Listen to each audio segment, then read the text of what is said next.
Bonjour et bienvenue sur Madeleine, les spirales de la vie. Voilà, j'ai un gros rhume aujourd'hui, donc je ne vais pas prendre la parole longtemps et je vais le faire sur un format un petit peu différent. Cela dit, j'ai décidé quand même de parler parce que j'ai des choses à dire et voilà. Donc, j'ai envie aujourd'hui de vous poser quelques questions. C'est des pistes de réflexion. Et je vous invite à m'écrire si vous souhaitez avoir des précisions ou si vous souhaitez que je développe le thème de façon plus importante, de façon plus large. J'ai activé la zone de commentaires dans les vidéos et du coup, je pense que vous pouvez écrire. Et sinon, il y a toujours possibilité de me contacter sur mon adresse email madeleine avec un M majuscule @protonmail.com.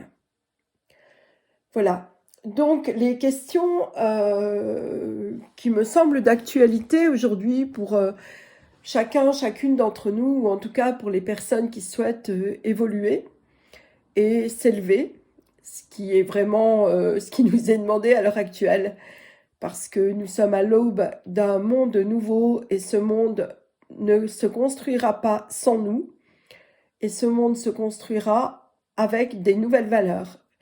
Et pour cela, il est important de les avoir intégrés, de les avoir engrammés et surtout de les pratiquer au quotidien. Sinon, ce sera bis repetitas et on recommencera un nouveau tour de roue de hamster. Donc voilà, c'est quelques questions. Et encore une fois, je suis prête à développer si vous le souhaitez. Donc, d'abord, j'ai envie de citer une phrase d'Albert Einstein, qui est la suivante. La folie, c'est de se comporter toujours de la même manière et de s'attendre à un résultat différent. Et ce préambule m'amène directement à cette question.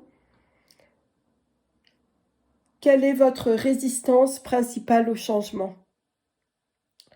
C'est-à-dire que quand on ressent un blocage, c'est que nous émettons une résistance. Sinon, l'énergie est fluide.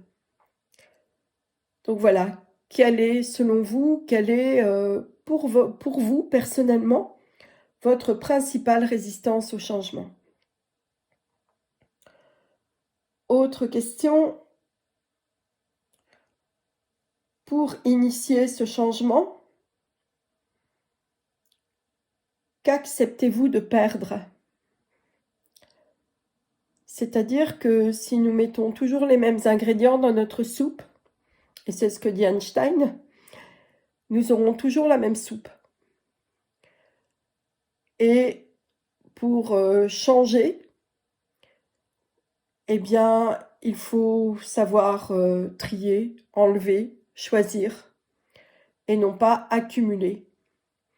Et ceci est valable dans tous les domaines de la vie, que ce soit dans vos armoires ou que ce soit dans votre vie. Autre question, à qui donnez-vous la priorité? À qui obéissez-vous? À quelle partie de vous obéissez-vous? Est-ce que c'est la partie libre, alors quand je dis libre, attention, ça ne veut pas dire tout feu, tout flamme, ça veut dire consciente. Est-ce que c'est à votre partie consciente, c'est-à-dire reliée à votre moi supérieur? Ou est-ce que c'est la partie formatée, la partie obéissante, la partie soumise, la partie qui se conforme? Voilà, moi j'aime bien le terme de désobéissance civile, par exemple, qui veut dire à un moment, on ne peut pas tout accepter. À un moment, il est important de voir quelles sont nos priorités et de faire des choix.